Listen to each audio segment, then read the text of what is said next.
जब हम भोजन के साथ भजन चलाते हैं तो वो भोजन जब पचता है तो नस नस में परम पवित्रता और भजन के परमाणु फैलाता है।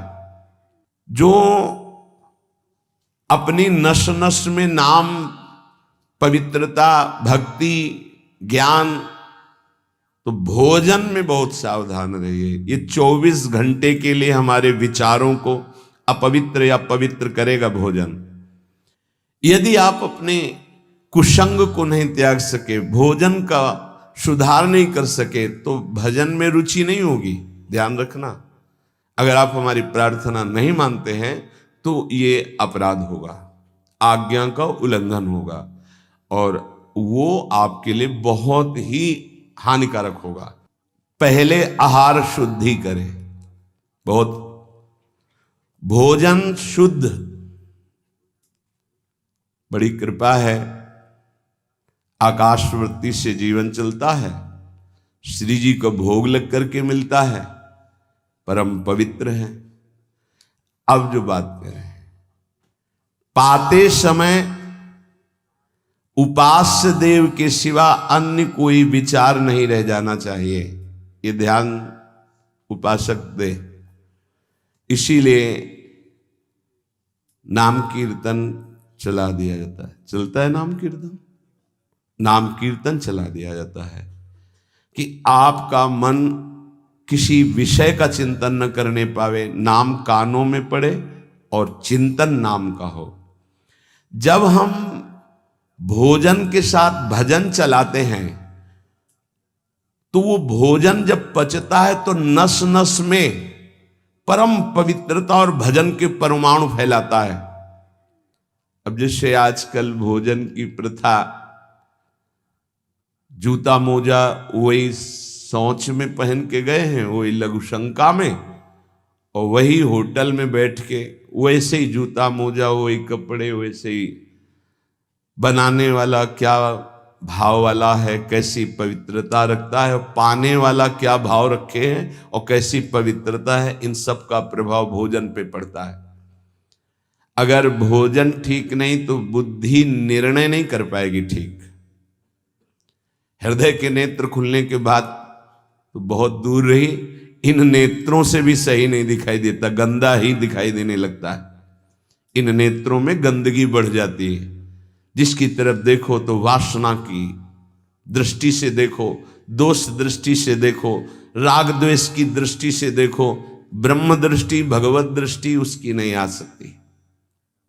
ये बहुत जरूरी है। अरे कहीं भागा थोड़ी जा रहा है भोजन। धैर्य पूर्वक चिंतन करते हुए, नाम चल रहा है तो उसी नाम का चिंतन करते हुए। अब जैसे अपने लोग पूर्वाभ्यास तो पद चला लिया, बड़ी सुविधा रहती है। पद, कोई बड़ा पद ले लिया और मानसिक पद गुनगुना भी रहे हैं, चिंतन भी कर रहे, प्रसाद भी पा रहे। कोई पद उठा ले, बड़ा पद, देखत नौ निकुंज सुन सजनी लागत, प्रथम यथामति प्रणव बिहरत दो प्रीतम कुंज। अब जब तक पद पूरा नहीं होगा तो भागेगा नहीं, और भागेगा तो पद नहीं पूरा होगा, पकड़ हो जाएगी। अब पद चल रहा है, प्रसाद पा रहे हैं, तो कभी कभी प्रसाद पाते पाते आंसू चल रहे हैं, प्रसाद पा रहे हैं, पद चल रहा है। अब वो भोजन क्या करेगा? प्रसाद नस नस में जाकर भागवतिक भाव संचरित करेगा। अब आप प्रसाद पा रहे हैं, किसी द्वेषी का चिंतन कर रहे हैं, गुस्सा आ रही, अब नस नस को वो क्रोध से युक्त करने वाली वृत्ति पैदा करेगा। आप प्रसाद पा रहे हैं, कोई काम चिंतन कर रहे हैं, वही प्रभाव आपके अंदर पड़ेगा। हमारी पद्धति रही है प्रसाद पाने की, चाहे जितना पवित्र हो, पर भोजन पाने के पहले हाथ पैर धोए गए, कुल्ला किया गया, पवित्र हो करके फिर वहां बैठ करके। पद्धति थी, आसन पीढ़ा चटाई बिछा दी गई, पवित्रता पूर्वक बैठे, भोग सामने आया, भगवद अर्पित प्रसाद है तो जय जयकार और कीर्तन करके पा रहे हैं। अगर वो ऐसी जगह से मिला है, भगवद अर्पित नहीं है, तो अपने सामने 1 मिनट रुक कर भगवद अर्पित करते हैं, फिर जय जयकार इष्ट की, गुरुदेव की, भगवान नामों की गूंज करके फिर पाते। वो प्रसाद हमारे हृदय में पवित्र भाव पैदा करेगा, भजन बढ़ेगा। भजन से ही हृदय के नेत्र खुलते हैं, भजन से हृदय के नेत्र, और हृदय के नेत्रों से ही प्रियालाल का दर्शन होता है, प्रियालाल का लीला चिंतन होता है। जो अपनी नस नस में नाम, पवित्रता, भक्ति, ज्ञान, तो भोजन में बहुत सावधान रहिए। ये 24 घंटे के लिए हमारे विचारों को अपवित्र या पवित्र करेगा भोजन। अगर अशुद्ध भोजन हो गया तो 2-3 दिन तक तो विक्षेप पड़ेगा ही। अगर बहुत ही निषिद्ध भोजन हो गया तो हो सकता है कि भजन भी रुक जाए, विक्षेप क्या रुक जाए, ऐसा ऐसा भोजन होता है। भोजन बहुत संभाल के, भले भूखा रहना पड़े तो अच्छा है 1-2 दिन, पर ऐसा भोजन ना होने पावे जो हमारे भजन को छीण करे। प्रायः जब श्री जी की शरणागति दीक्षा दी जाती है यहाँ, तो पहला कि तुम्हें 11 माला गुरु मंत्र के तो करने ही हैं, दूसरा 12 पद चतुरासी जी के पढ़ने ही हैं पक्का, तीसरा तुम्हें उस रसोई से कभी भोजन नहीं पाना है जिसमें मांस बना है, जिसमें मांस रांधा गया है। भले तुमको वहां दाल रोटी खीर और ये सब बना के दे, पर वो सात्विक भोजन नहीं होगा, वो राक्षसी भोजन होगा, क्योंकि वो रसोई अपवित्र है, उसके पात्र अपवित्र। ये दीक्षा के समय दिया जाता है। चौथा, जो तुम्हारे उपासना की, इष्ट की, गुरुदेव की, संतों की, भगवत स्वरूपों की निंदा करे, वो चाहे रिश्तेदार, नातेदार, चाहे कोई भी हो, हम उससे संभाषण बैठकर नहीं करेंगे, कान में उंगली डालकर राधा राधा बोलकर चले जाएंगे। ये दीक्षा के समय शिक्षा दी जाती है। यदि आप अपने कुसंग को नहीं त्याग सके, भोजन का सुधार नहीं कर सके, तो भजन में रुचि नहीं होगी। ध्यान रखना, हम जैसा अन्न पाते हैं वैसा मन बनता है, जैसा मन होता है वैसे ही चिंतन होता है। हमें हृदय के नेत्र खोलने हैं तो हमें आहार पवित्र करना है। पवित्र आहार पवित्र चिंतन के साथ हमें पाना है, ऐसे जल्दीबाजी नहीं। जल्दीबाजी है तो हम नहीं पा रहे हैं, जब हमें समय होगा पा लेंगे। कोई प्राण थोड़ी निकल जाएंगे, एक बार न पाएंगे, एक दिन ना पाएंगे, नहीं निकलते। कई कई दिन भोजन न पाने पर भी ऐसा नहीं होता कि प्राण निकल गए। बड़ी सामर्थ्य है, प्रभु ने सामर्थ्य दी है। उपासक सावधान रहे, कहीं प्रसाद पाते समय कोई ऐसा दृश्य, ऐसी वार्ता न कर बैठे जो भजन में बड़ी हानि पैदा कर दे। जैसे आप मोबाइल रख लिए और आप ऐसे दृश्य देख रहे हो जो आपका सर्वनाश करने वाले हो, भोजन पा रहे हो, तो आप निश्चित समझ लेना, निश्चित भ्रष्ट हो जाओगे, आगे नहीं बढ़ पाओगे, गिर जाओगे। भोजन के समय यदि आपका मन पद में नहीं लग रहा, भजन में नहीं लग रहा, तो जैसे यंत्र है आपके पास, तो चतुरासी जी लगा दीजिए, सत्संग लगा दीजिए। आपका चिंतन बनना चाहिए भागवती, कोई गलत चिंतन नहीं। और अगर कोई पास बैठा है तो वार्ता नहीं होनी चाहिए। भोजन के समय वार्ता निषेध है, वो वार्ता का समय नहीं, वो एकाग्रता पूर्वक पूरे 24 घंटे के लिए हम अपने विचार पावन करने के लिए बिल्कुल मौन होकर के भगवत चिंतन या भगवत श्रवण करते हुए प्रसाद पावे। आप सब आज से ये नियम ले लें, केवल परोसने वाले की आवाज सुनाई देनी चाहिए। श्री जी का प्रसाद जो आप परोस रहे हैं उसका उच्चारण करते हुए आपको प्रसाद, रोटी प्रसाद चाहिए तो वो पूछ सकते हैं। इसके अलावा पाने वाले की आवाज बस जी दे दीजिए, इससे ज्यादा कोई शब्द नहीं आना चाहिए। देखो, अगर प्रार्थना मानोगे तो आप आगे परमार्थ में बढ़ोगे। जो प्रसाद पाने का समय है वो बहुत 24 घंटे के भजन के लिए बहुत कीमती बात है। अगर उस समय आपका कोई प्रपंच वार्ता, कोई लौकिक वार्ता, राग द्वेष वार्ता, बिल्कुल नहीं, मौन आज से नियम रख लो। दे दीजिए ये शब्द उच्चारण और ले लीजिए प्रसाद ये शब्द, इसके अलावा और कोई शब्द नहीं होना चाहिए। अगर आप हमारी प्रार्थना नहीं मानते हैं तो ये अपराध होगा, आज्ञा का उल्लंघन होगा और वो आपके लिए बहुत ही हानिकारक होगा, जो आपकी बुद्धि को क्षय करेगा। इसलिए प्रार्थना है, आप प्रसाद पाते समय सब मौन का आश्रय, केवल स्वीकृति हाँ दे दीजिए और प्रसाद बांटने का जो उच्चारण है या अमुक प्रसाद ले लीजिए। बस इस नाम कीर्तन चलता है, नाम कीर्तन सुनिए, या आपकी क्षमता है तो उस समय नाम जप करते हुए प्रसाद पाइए। आपको सावधान रहना, जो एक बार आदेश हो जाए उसका उल्लंघन ठीक नहीं है और उसको तत्काल लागू किया जाए। अगर नहीं किया जाता तो उसे प्रमाद स्थिति कहते हैं और फिर बुद्धि भ्रष्ट हो जाती है। कोई भी, चाहे वो साध्वी हो या उपासक हो, साधु हो, आज्ञा का उल्लंघन करने का स्वभाव ना डाले, नहीं तो प्रमाद स्थिति घसीट ले जाएगी। आज से जहां प्रसाद पाना प्रारंभ होता है और प्रसाद आचमन करने तक मौन, फिर हमें वार्ता ही किसी से करनी। प्रसाद पाने के समय वार्ता, ये तो हमें बात समझ में ही नहीं आई। उस समय कौन सी संगोष्ठी होती है, उस समय कौन सा प्रसंग होता है प्रिया प्रीतम के लीला चरित्र का? उस समय तो हम प्रसाद का स्वाद लेते हैं, उच्छिष्टामृत भुक्त वैव, प्यारी जू प्यारे जू ने पाया है, और नाम कीर्तन करते हैं तो हमारे हृदय के नेत्र खुलेंगे। तभी तो हमारी भजन में रुचि बढ़ेगी, जब हमारा प्रसाद पाते समय भजन होगा।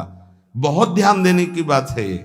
अगर प्रसाद पाते समय प्रपंच, तो 24 घंटे प्रपंच चिंतन चलेगा। अगर प्रसाद पाते समय राग द्वेष की चर्चा, काम क्रोध की वार्ता, तो हृदय मलिन हो जाएगा। हम प्रसाद पाते हैं पवित्रता के लिए, प्राण पोषण के लिए, तो प्राण पोषण और पवित्रता दोनों होगी भगवत चिंतन से। केवल प्राण पोषण हुआ, बुद्धि अपवित्र हो गई तो फायदा क्या?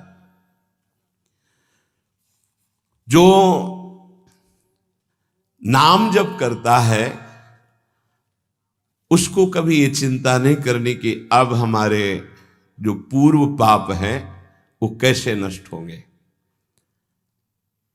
वज्रम पाप मही भृताम, जैसे पर्वत को चूर चूर करने के लिए देवराज इंद्र जब वज्र का प्रहार करते हैं तो वो धूल हो जाता है, ऐसे पहाड़ जैसे भी पाप हों और नाम जप कर रहे तो नाम जप क्या करता है, वज्र के समान उस पहाड़ जैसे पाप पर टूट पड़ता है और उसे धूल धूसरित कर देता है। वज्रम पाप मही भृताम, हमें नाम पर ध्यान देना है। कैसे नाम जब छूट जाता है उपासक होकर भगवत प्राप्ति का लक्ष्य बना के, और तुम्हें चैन है, इसका मतलब है आपका लक्ष्य भी भजन भगवत प्राप्ति नहीं बना। नहीं तो चैन के तद विस्मरणेन परम व्याकुलतेति, भगवद्रोद्रेकस्य सिद्धौषधम। ये नाम संसार रोग के आवेश को शांत करने की सिद्ध औषधि है। जासु नाम भव भेषज, ये भगवन नाम ये भव रोग की अचूक औषधि है। अर्थात नाम जापक को भी ये भी चिंता नहीं करने की हमारा कल्याण होगा कि नहीं। नाम चल रहा है, यह हमें भव समुद्र से पार ही नहीं, भव समुद्र को सुखा देगा। नाम लेत भव सिंधु सुखाही, करो विचार सुजन मन माही। पाप के पर्वत को वज्र की तरह नाम टूटकर धूल धूसरित कर देता है और भव समुद्र को सुखा देता है। पार जाने की जरूरतें नहीं, खत्म ही हो जाता है, कल्याण की चिंता नहीं। मिथ्या ज्ञान निशा विशाल तमसस तिगमांसु बिंबोदय, ये नाम अज्ञान रूपी घोर अंधकारमयी रात्रि के नाश के लिए भगवान भुवन भास्कर सूर्य के समान है।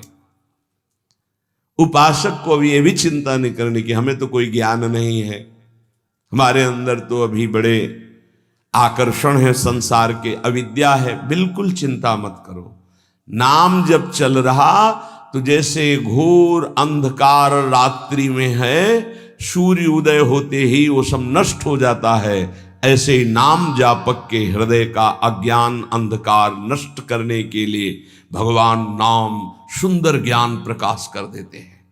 अन्य उसे कोई पढ़ने लिखने की आवश्यकता नहीं पड़ेगी। नाम जब से अपने, जैसे कल आप सत्संग में ध्यान दीजिए, सुन रहे थे कि जिसका अंतःकरण शुद्ध हो जाता है, जो राग द्वेष रहित महात्मा है, बिना पढ़े सारे वेदों का अर्थ उसके हृदय में स्फुरित हो जाता है। मिथ्या ज्ञान निशा विशाल तमसस तिग्मांश बिंबोदय। अज्ञान रात्रि के घनीभूत अंधकार के नाश के लिए प्रभु का नाम सूर्य के समान है। क्रूर क्लेश मही रुहा मूर्तर ज्वाला जटालह सिखे। ये क्रूर कर्म कराने वाले काम क्रोध लोभ मोह मद मत्सर, इनका जंगल है। इस जंगल को नष्ट करने के लिए दावाग्नि के समान नाम है, इसको भस्म कर देगा, सारे विकारों को भस्म कर देगा नाम। क्रूर क्लेश मही रुहा मूर्तर ज्वाला जटाला सिकी। जैसे प्रचंड दावानल पूरे वन को भस्म कर देता है, ऐसे नामाग्नि समस्त विकारों को भस्म कर देती है। हमको ये भी चिंता नहीं करनी कि हमारे अंदर विकार काम क्रोध लोभ मोह मद मत्सर है। नाम चिंतन करो, चिंता नहीं। द्वारम निर्वृत्ति सन्मनो विजयते कृष्णेति वर्णद्वयम। ये परम शांति परमानंद का द्वार खुल गया यदि जिह्वा पे कृष्ण कृष्ण कृष्ण राधा राधा राधा राम कृष्ण हरि, जो नाम गुरुदेव ने दिया, अगर वो नाम चल रहा है तो अब चिंता भी नहीं करनी कि हमारा परम पद मिलेगा, कल्याण होगा कि नहीं। नहीं, द्वार में प्रवेश कर गए। जिह्वा पे नाम मतलब द्वार में प्रवेश कर गए। जो देहात्म बुद्धि से व्यवहार करता है उसके नाम जप में बाधा पड़ती है। देहात्म बुद्धि स्त्री पुरुष शरीर का भाव रख करके फिर व्यवहार करोगे तो काम क्रोध आदि की लीलाएं तो हो ही जाएंगी। उपासक को सदैव दैवी संपदावान बनना चाहिए। भगवद स्मरण और सद आचरण, ये दो असाधन को मिटाने के लिए सर्वसमर्थ साधना है। ध्यान दीजिए, समस्त असाधनों को मिटाने के लिए ये दो बहुत जोर के हैं। भगवत स्मरण निरंतर, ये निरंतर शब्द बहुत कठिन है। बड़े अच्छे साधक हैं जो निरंतर शब्द पर स्थित हो रहे। माला दो माला गिनती वाले माला करके फिर निश्चिंत हो गए, बात अलग है। निरंतर भजन और आचरण पवित्र, बस आप चिंता मत करो, परिपक्व स्वभाव जागृत हो जाएगा। भगवदाकार वृत्ति।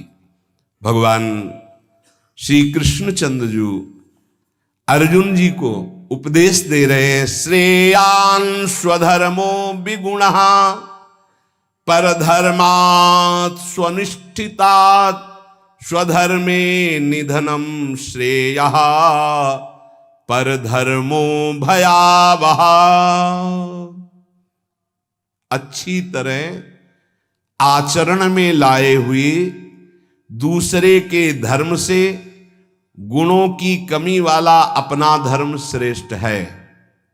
अपने धर्म में तो मरना भी कल्याणकारक है, दूसरे का धर्म भय देने वाला है। व्याख्या, श्रेयान स्वधर्मो विगुणः परधर्मात् स्वनुष्ठितात्। बाहर से दूसरे का धर्म बड़ा गुण संपन्न दिखाई दे रहा है, उसके पालन में बड़ी सुगमता है, तुम्हारे मन को आकर्षित कर रहा है, वो धन का, वैभव का, सुख सुविधा का, मान बढ़ाई का, बहुत जल्दी भगवत प्राप्ति का, जीवन भर आराम सुख व्यवस्था का प्रलोभन दे रहा है। तुम अपने धर्म से विचलित होकर उसको स्वीकार कर लेते हैं तो तुम्हें भयावह भय के सिवा और कुछ नहीं मिलने वाला। ये ध्यान देना है। किसी भी तरह के प्रलोभन से अपने साधन पथ का, अपने धर्म का, अपने मार्ग का त्याग नहीं किया जाता। इसके विपरीत अपने धर्म में बाहर से देखने में ज्यादा गुण नहीं दिखाई देते। धर्म के पालन में बड़ी कठिनता हो रही है, पालन करने में मन नहीं लग रहा, धन वैभव सुख सुविधा मान बढ़ाई ये कुछ नहीं मिल रहा, पूरा जीवन कष्टमय है, तो भी हम अपने धर्म का पालन करेंगे, छोड़ेंगे नहीं, तो परम कल्याण निश्चित। दो बातें बताई। आप अपने धर्म से चल रहे हैं, जो भी आपको गुरु परंपरा से धर्म मिला, इसलिए हम गुरु परंपरा, क्योंकि हम भागवत धर्म को ही प्रधान मानते हैं। शरीर धर्म इसको तो भगवान ही कहते हैं, सर्वधर्मान परित्यज्य मामेकम शरणम व्रज। पर धर्म क्या है? शरीर धर्म। स्वधर्म क्या है? भगवत प्राप्ति कर लेना, स्वरूप में स्थित हो जाना। ये स्व नहीं है, स्वधर्म ये स्व नहीं, ये पर है। पर धर्मो भयावह, इसीलिए तो तुम्हें भय प्राप्त हो रहा है, इसीलिए मृत्यु प्राप्त हो रही। अविनाशी को भय, अविनाशी को मृत्यु, ये पर धर्म है। बाहरी व्याख्या करे तो वर्णाश्रम धर्म को प्रधानता करके, लेकिन उस धर्म का भी फल है कि इसी का त्याग हो जाए और स्वामी स्थित हो जाए। अगर उसी में फंसा रहा तो नहीं। हमारा धर्म पालन करने के समय हमें जीवन में कष्ट मिल रहा है, निंदा भी हो रही है, सुख वैभव भी नहीं है, बड़ा परेशानी है, और हम अपने धर्म का पालन कर रहे हैं तो परम कल्याण। दूसरा हमें प्रलोभन दे रहा है, बाहर से देखने में गुण संपन्न और उस धर्म में बड़ी सुगमता है, पालन करने में बड़ा मन लगता है, धन वैभव सुख सुविधा मान बढ़ाई ये सब जीवन भर खूब भोग आराम, हम अपने धर्म का त्याग करके उसे स्वीकार कर लिए तो भयावह परिणाम में भय प्राप्त होगा। कई ऐसे प्रलोभनों में धर्म परिवर्तन कर लेते हैं, कई ऐसे प्रलोभनों में अपने साधन का परिवर्तन कर लेते हैं। नहीं, परिणाम में भयावह, भगवान कह रहे परिणाम मंगल में नहीं होगा। अपने धर्म के पालन में कठिनता हो, मन भी ना लगे, धन वैभव सुख सुविधा मान बढ़ाई भी ना मिले, जीवन भर कष्ट सहना पड़े, तो भी हम अपने धर्म का त्याग नहीं करेंगे, तो उसका परिणाम होगा परम मंगल, परम सुख। मनुष्य के लिए धर्म का पालन करना ही परम कर्तव्य है। जैसे अर्जुन जी भगवान से कह रहे हैं कि मैं युद्ध नहीं करूंगा, भिक्षा का अन्न पा करके जीवन गुजारा करूंगा। तो अर्जुन जी की छात्र धर्म वृत्ति है और इस समय धर्मयुक्त युद्ध आया है, अब भिक्षा मांगना है ठीक है, ये पर धर्म हो गया। इस समय स्वधर्म युद्ध है, स्वधर्म का त्याग करके पर धर्म स्वीकार करोगे तो हाथ कुछ नहीं लगेगा, भय। भगवान समझा रहे धर्म या कर्तव्य उसे कहते हैं जो सत्य की तरफ ले जाता है, और सत्य चढ़ाई है। अभी जैसे साधक को वाम मार्ग का प्रलोभन हो तो बड़ा अच्छा लगेगा। कुछ ऐसे वाम मार्ग है वैदिक सिद्धांत के विरुद्ध, जिनमें मदिरा पान करना, व्यभिचार करना, ये सब वाम मार्गी। जैसे जब महाप्रभु चैतन्य देव तीर्थ यात्रा में विचरण किए थे तो वाम मार्गियों ने ही कृष्णदास जी को आकर्षण किया। मन को लगता है कि यहां तो कुछ रोकना ही नहीं है, ये नहीं करना, ये नहीं करना, ये नहीं करना, हर कदम पे कठिनता है मार्ग पालन, तो क्या होगा? पतन, नरक की प्राप्ति, और ये परम पद, परम सुख की प्राप्ति। अपने कर्तव्य का पालन, अपने धर्म का पालन करने में उपासक को सुख, आराम, धन संपत्ति, मान बढ़ाई, आदर सत्कार यदि धर्म पालन करने में ही मिलते तो धर्मात्माओं की आज बहुत टोलियां देखने में आती कि ये सब धर्मात्मा चल रहे हैं। स्वधर्म का पालन करने वाला न सुख को देखता है, न मान बढ़ाई को देखता है, न धन संपत्ति को देखता है, स्वधर्म को देखता है। शास्त्र आज्ञा धर्म पालन के लिए प्रमाण होती कि तुम्हारा धर्म क्या, उसके लिए शास्त्र आज्ञा क्या, उसका पालन करना है। सुख, सुविधा, मान बढ़ाई, धन संपत्ति ये धर्म पालन करने वाले नहीं देखते कि इस धर्म के पालन करने में तो ऐसा ऐसा बड़ी कठिनता है, कोई सुख नहीं मिला। अब हम ये स्वीकार करते हैं और उसमें रुपया पैसा मिल रहा, सुख सुविधाएं, मनमानी भोग आचरण। भगवान सावधान कर रहे हैं। स्वधर्म पालन, कर्तव्य पालन में भारी से भारी कष्ट उठाया जाता है, तब उसकी आध्यात्मिक उन्नति, भागवतिक उन्नति होती है। जो धर्म पालन करता है उसे कष्ट नहीं अनुभव में आता, उसका भारी तप बन जाता है। और तपस्वी पुरुष की आध्यात्मिक और लौकिक दोनों उन्नति बहुत जोर की होती है। कर्तव्य अपने धर्म के पालन के लिए किया जाता है, इसलिए उसको दुख नहीं होता कि हम आपके लिए जो बर्ताव कर रहे हैं अपने धर्म का पालन करने का, अब आप जो बोले जैसा व्यवहार, हमें उससे लेना देना नहीं, हमें अपने कर्तव्य का पालन करना है। श्री भगवान कह रहे हैं वास्तविक स्वधर्म किसे कहते हैं? तुम मेरे अंश हो, परमात्मा के अंश हो, इसलिए तुम्हारा स्वधर्म है स्वरूप में स्थित होना, देह में स्थित होना नहीं। वही जहां से प्रारंभ किया। यदि ये मानव देह प्राप्त करके भगवत प्राप्ति नहीं कर पाए तो क्या स्वधर्म? इसीलिए गोस्वामी जी कहते सो सब धर्म करम जरि जाऊ, जहाना राम पद पंकज भाऊ। वो सब धर्म कर्म में आग लग जाए जिसमें श्री भगवान के चरणों में प्रेम ना प्रकट हो पाए, क्या फायदा उस धर्म कर्म से?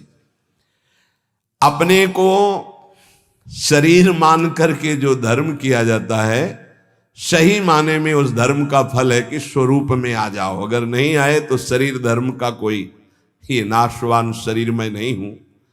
हां, इसका पालन करने का फल है कि इससे वैराग्य हो जाए। शरीर के धर्म का पालन करने का फल है कि शरीर से वैराग्य हो जाए, तभी सच्चा फल मिला। राग युक्त शरीरों के धर्म पालन से क्या लाभ मिलेगा? अपने को हम प्रभु का सेवक या जिज्ञासु, यही खास धर्म है, यही सही धर्म है। स्थूल शरीर का धर्म या मन बुद्धि का धर्म, यही तो हम मानते चले आ रहे हैं, इसी में तो हमारी दुर्गति हो रही। हमारा मन जो कहता है वही हम करते हैं, हमारी बुद्धि जो कहते हैं, ये धर्म नहीं। जो शास्त्र कहता है, जो गुरुजन कहते हैं, उससे समझो। परमात्म प्राप्ति चाह करना, यही सबसे बड़ा धर्म है। मुझे इस जन्म में भगवत प्राप्ति हो जाए। परमात्म प्राप्ति के मार्ग में चलने वाले साधक के मन में धन, मान, बड़ाई, आदर, आराम, प्रशंसा की बिल्कुल इच्छा नहीं होना चाहिए। धन मान आदि के मिलने पर हर्षित नहीं होना, उनके नष्ट होने पर शोकित नहीं होना। भगवत इच्छावश प्रारब्ध वशात चाहे जितनी संपत्ति बढ़ जाए, अभिमान हर्ष नहीं होना। भगवत इच्छा प्रारब्ध वशात, दो शब्द है, भगवत इच्छा भक्त, प्रारब्ध वशात ज्ञानी। चाहे सब नष्ट हो जाए, कोई शोक नहीं। हमारा धर्म पालन, भगवत मार्ग इनके अधीन नहीं कि चार लोग बड़ाई किए तो हमारा भजन ठीक हुआ, चार निंदा करने लगे तो हमारा भजन कमजोर, और रुपया पैसा वैभव नहीं है तो बोले इनका भजन का प्रकाश क्या है। ये बाहरी संसारी व्यक्ति दर्शन करेंगे, उपासक बिल्कुल इस बात पर ना जाए। ये भगवत इच्छा प्रारब्ध के अनुसार आए या जाए, इससे कोई हर्ष और शोक नहीं होना चाहिए। इसलिए कर्तव्य रूप से प्राप्त लौकिक कार्य भी सुचारू रूप से करते हुए आध्यात्मिक वृत्ति बनाए रखें, क्योंकि स्वधर्म आध्यात्मिक वृत्ति है। परमात्म प्राप्ति का उद्देश्य यदि नहीं है तो सब कर्म व्यर्थ हैं, फंसाने वाले हैं। जो परमात्म प्राप्ति के उद्देश्य कर्म किए जाते हैं उसी से परमात्म प्राप्ति होती है, इसलिए वही स्वधर्म है। परमात्म प्राप्ति करना ही हमारा स्वधर्म है। अगर धन प्राप्ति का ध्येय जैसे व्यापारी के हृदय में उत्पन्न होता है तो आराम विश्राम की चिंता ना करके वो धन के प्रति अधिक से अधिक व्यापार बढ़ाता है, अधिक से अधिक समय व्यापार में लगाता है। ऐसे ही उपासक को भगवत प्राप्ति का जब लक्ष्य बना लिया तो अधिक से अधिक समय भजन में, अधिक से अधिक आप नाम जप, अधिक से अधिक कष्ट सहें, जो काम क्रोध लोभ मोह मद मत्सर सर्दी गर्मी इन सब के कष्ट सह करके जैसे व्यापारी अपने धन को बढ़ाता है, ऐसे भगवत प्राप्ति के मार्ग वाला भजन को बढ़ाता है।